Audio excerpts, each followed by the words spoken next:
So my favorite teacher was Mr. Quissel, and he was a science teacher at Boise High. My favorite teacher was Mr. Ugariza. He was my 6th grade teacher in science. My favorite teacher was Mr. Riker. It was 9th grade, so freshman year of high school.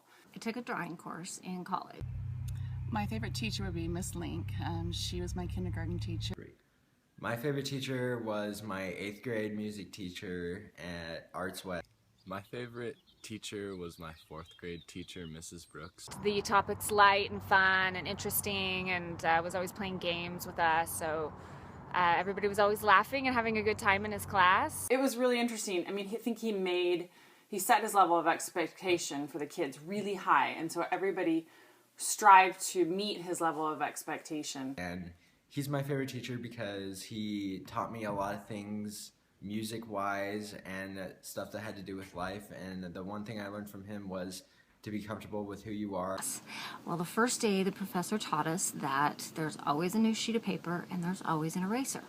So the takeaway from that professor was that we don't have to believe the things that we've been told over and over and over again by other people. We can always choose to erase things from our mind, and that every day is a new sheet of paper.